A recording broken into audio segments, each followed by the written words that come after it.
posted. As you know, apportionments are legally required by the Anti-Deficiency Act.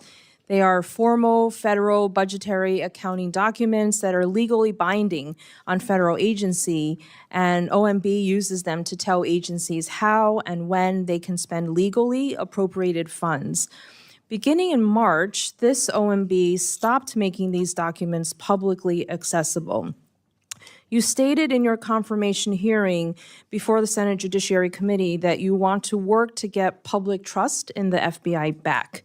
It would seem to me that transparency and public reporting about where and how the Bureau is spending money would help in earning back public trust.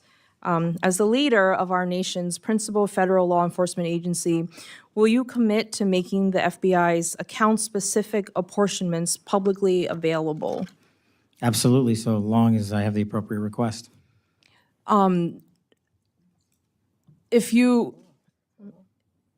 The law requires that all the information be posted publicly. Are you committing to do that? If that's what the law requires, yes. I'm not the appropriations expert, but if that's what the law requires, that's what we'll do. Do you have a timeline of when that would be possible, and why, since March, has it been taken down? No, ma'am, but I will get you one. Okay, so thank you for committing to publicly post what is required by law, the apportionment for the FBI.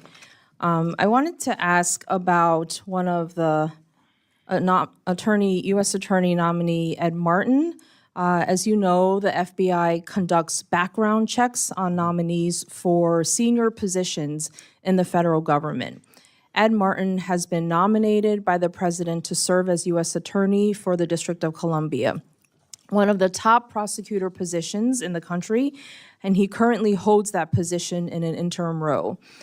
If it has come to light that Mr. Martin has praised a Nazi sympathizer named Timothy Hale Cuccinelli, who was also pardoned by President Trump after being convicted as a January 6th rioter. Mr. Martin called Hale Cuccinelli, quote, an extraordinary man, an extraordinary leader. He's also falsely claimed that he did not previously know that he was a Nazi sympathizer.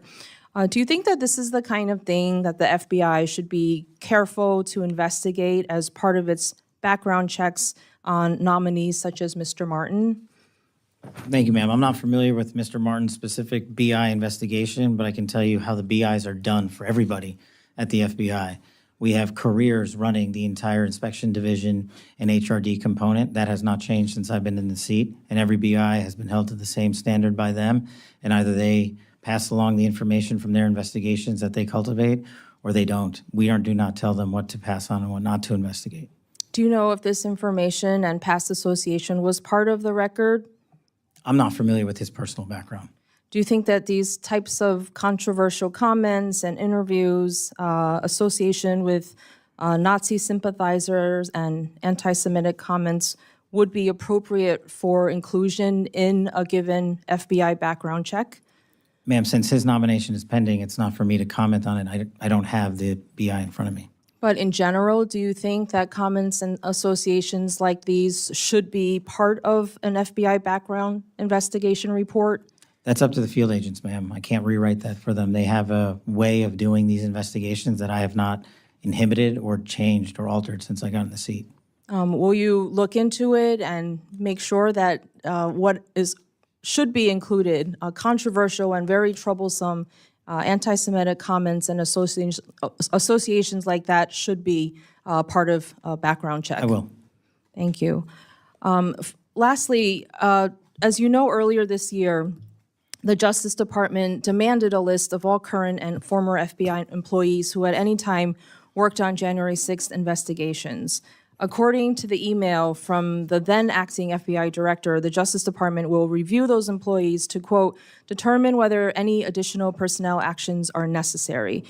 Director Patel, do you anticipate firing any additional FBI employees simply because they worked on January 6th related investigations? Thank you for the question. That email or memo was sent out prior to my arrival at the FBI. We have not addressed that specific email since I've arrived because the matters in litigation in federal court. Do you anticipate firing any additional employees that may have worked in relation to the January 6th investigations? The only way you get fired from the FBI while I'm the director is if you violate the ethical guidelines or break the law. Okay. Thank you. I yield back. Judge Carter? Thank you, Mr. Chairman. Welcome, Mr. Patel. Glad to have you here, and I think you're going to do a great job in this new FBI. Given the Texas proximity to the southern border, what resources is the FBI dedicating to the counter cartel operations, fentanyl trafficking, and human smuggling network operating in coordination with foreign entities? Thank you, Mr. Carter. Thank you, Congressman. Excuse me. One of the things I mentioned during my confirmation hearing is the one thing I believe to be the underpinning of all violent crime, or at least the overwhelming majority of it in America, whether it's murders, gang violence, or sex slave trafficking, is narcotics.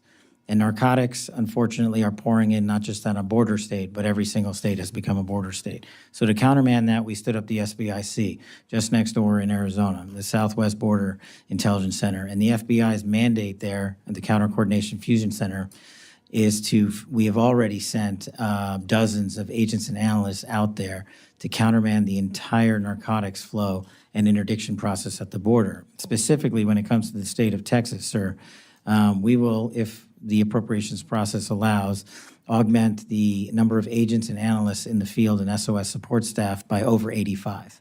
That will cover down on every major city in Texas and allow us to cover down on the RAs in the outlying regions. So those places include Dallas, Houston, San Antonio, El Paso, but also the half a dozen plus RAs we have inside the state.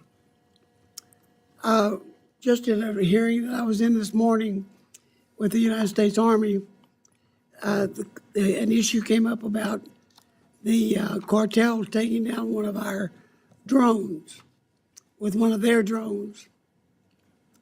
I'm very familiar with the general policy on the border that if they're shooting at you, you can't shoot back unless it becomes obvious that you're going to come into serious harm. The military can't shoot back, nor can, for that matter, the Border Patrol. What do you think about these drones? I mean, they're unmanned. They're coming across and shooting down drones we're using for observation and other things. I think the policy ought to be if they shoot down our drone, we shoot down theirs. What do you think about it? Well, I don't think I have the authority to reshape that policy, but if it were in my capacity as FBI director, I know we are working with the Secretary of Homeland Security, who has a larger portfolio in the UAS space than we do, to cover down on that threat. But just in my time in government, the first term, the drone capabilities by our adversaries have significantly expanded. Their technology is wildly impressive, and they don't care if they lose one. Unlike us, we care when we lose a single one, as we should. In order to countermand that, you are going to have to, in my opinion, alter the domestic intelligence collection priorities on the NIPIF to prioritize who we collect against and what. And the what is the drone technology that we are not sufficiently covering down on right now. Thank you. That's a great answer. Critical infrastructure, especially in the Texas energy section, is increasingly under attack. However, how is the FBI coordinating with private industry and local law enforcement to detect and neutralize cyber threats before they impact the grid or supply chain? That's one of the pillars of what we are trying to do at the Bureau. We can't do it from Washington, D.C. We do it by engaging our state and local law enforcement partners, such as in Texas, because they are the ground level experts on who, the what, the when, the where, and the why. What we can do is bring in our AI-driven capabilities to go in and synthesize the mountains of information that are coming in, because there is no human or set of humans that can go through the amount of intelligence and information that we receive. It's a problem that we have and the public has acknowledged. The challenge and the rub is, where do we allow computers to come in and humans to stop? And we're working through that at the Bureau right now to say we should be able to use certain elements of AI to triage that capability, discard the unuseful information, and highlight to leadership what the useful information is to Congress and also to our agents and AUSAs in the field so they can bring the appropriate cases. But we can only do that if we embed ourselves with state and local law enforcement, and that's been a big priority of mine. Thank you, that's good. I appreciate the answer. Mr. Laurel.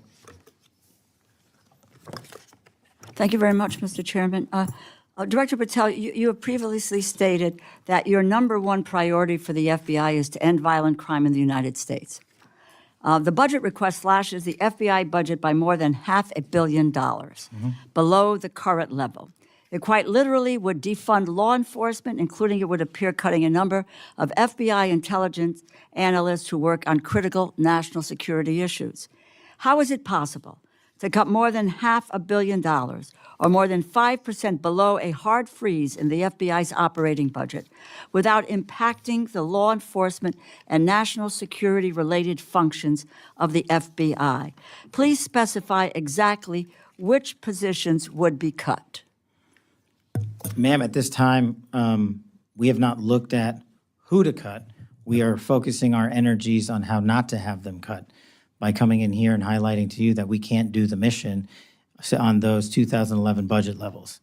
And so what we're focusing on is right now is working with our partners in OMB, the appropriators, to say that we cannot cover down on the mission at the levels that we would have to go to, which would be the 2011 levels, should all the budget cuts you just outlined be implemented.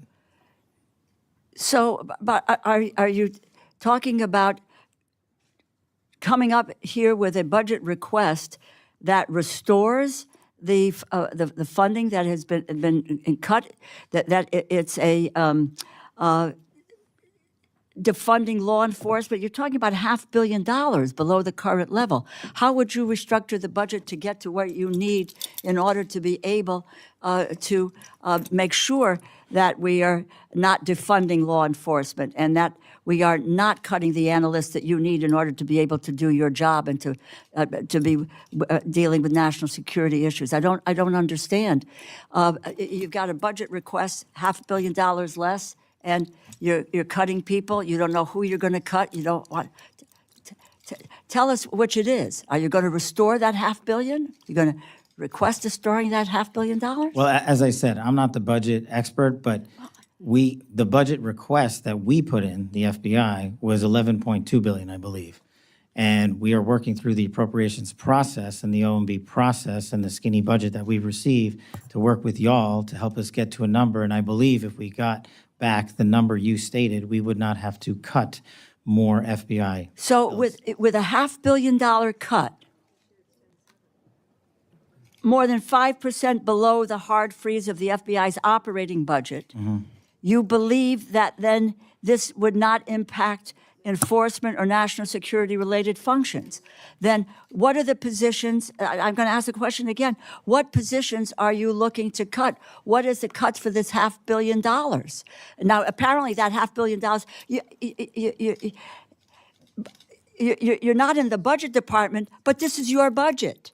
This is your budget. You have to have some idea of what you want to fund or not fund, or where you think you can cut or not cut, and provide that information to OMB. I'm unclear, and it seems to me that you are, as to what should be the budget of this agency, and if it's $500 million lower, what are the positions that you believe will have to be cut in order to reach the mandate that you are bringing forward to us in terms of your budget? Well, that's exactly what I'm saying. That's the proposed budget, not by the FBI. The proposed budget that I put forward is to cover us for $11.1 billion, which would not have us cut any positions. The proposed budget. So the skinny budget is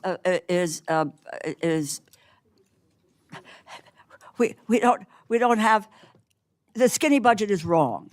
The skinny budget is a proposal, and I'm working through the appropriations process to explain why we need more than what has been proposed So in that budget. what do you need? You need $11.2 billion? Approximately. Okay, now is that going to be delineated? I don't know what that means in terms of cuts that would be coming up to reach that goal. So there would be no additional positions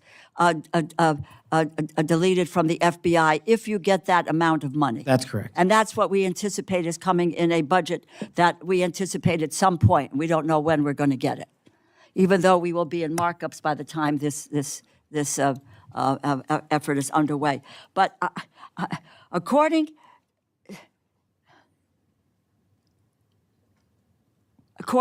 to what we have received from the FBI, there are 904 positions that are currently slated for transfer from Washington, D.C.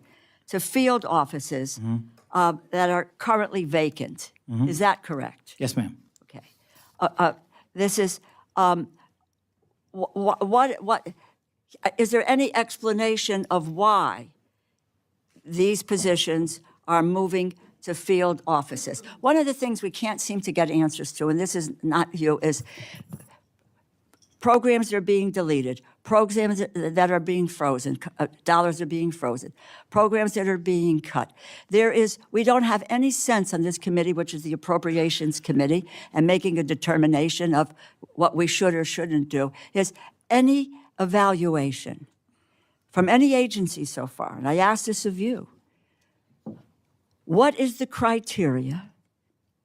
What are the programs that are going to be potentially left behind?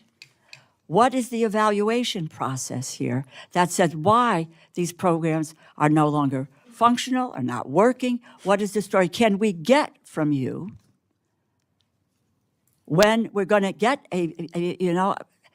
some sort of an idea of what is a budget that you can deal with? Is what will be, what may be cut, what may not be cut, and why? What's the criteria by which that these programs would be, the evaluation is to transfer them out? Or why are these people going to field offices? Can we get that from you? Yeah, I can give it to you right now, ma'am. The short answer as to why these folks are going to the field is because we are moving agents, intel analysts, and SOSs across the country into every state to get a hand-level grasp on violent crime in every single community. We're moving those folks out there. Okay, but I just will wrap up, and thank you, Mr. Chairman. You need to provide for us, specify exactly which so-called, quote, overhead positions are being cut, and since other federal agencies are also proposing position cuts, how won't this cut inevitably reduce the FBI's intelligence analytic capabilities? We need to have that information before we can determine what the budget is. Yes, ma'am. Thank you. Yield back. Mr. Klein. Thank you, Mr. Chairman. Thank you, Director Patel, for being here. Director Patel, when President Trump nominated you to serve, he aptly called you an advocate for truth, accountability, and the Constitution, who will bring back fidelity, bravery, and integrity to the FBI. You yourself have identified two important pillars in order to rebuild public confidence that include, first, streamlining operations at headquarters while bolstering the presence of field agents across the nation. I believe you just spoke to that. And two, second, ensuring that the FBI operates within the openness necessary to rebuild trust. It's a tall order, given the record of some in recent years, but I'm optimistic you'll be able to achieve it. I'd like to dig in on these pillars to get your perspective as we take your budget request into consideration and craft a final product. The President's skinny budget request rightly expresses its commitment to upholding undoing the weaponization of the FBI that pervades the previous administration, which includes targeting peaceful pro-life protesters, concerned parents at school board meetings, and committed Catholics exercising their constitutionally protected rights to express their faith. You described to us the state of the Bureau from when you were confirmed. Today, you highlighted with our Attorney General more than 200 federal arrests for crimes targeting children. You also spoke to the reorganization necessary to meet the mission of the FBI. The President, in his skinny budget, also described reductions in, quote, pet projects from past administrations and duplicative agencies. In addition to speaking to moving employees out of D.C., can you expound upon this and how you plan to reorient the Bureau under this request? Absolutely. So part of the process is not just putting people out sporadically, throwing darts on the map. What we've done is we've taken a process with the careers at the FBI and said, where are some of the most violent crime places in America? And we've apportioned the plus-ups across every single state in this country based on percentages of where violent crime has been in an uptick on homicides, on gang violence, on drug overdoses across the country. And so, for instance, in the state of Virginia, we're going to give a plus-up approximately 20 folks from the FBI should we have our full budgetary requirements. And then the next step is, what do you do with them in the field? And what we do with them is what we've already done, Congressman Klein, in the Commonwealth of Virginia, is we stood up the first in the country interdiction task force where we brought in interagency partners from around the state of Virginia and the sheriff's offices and the FBI and our DHS partners and embedded them in an FBI building 50 miles that way and said, go to work, because this is a hotbed of criminal activity. And in 1 month, the Virginia Homeland Security Task Force, as it was dubbed, arrested over 500 violent felons. 500 violent felons. And that wasn't by doing any new process or creating a new way to get after crime. It was done by letting good cops be good cops. And we want to take that plus up and that model to every state in the country, not because I said it works, but because it actually worked.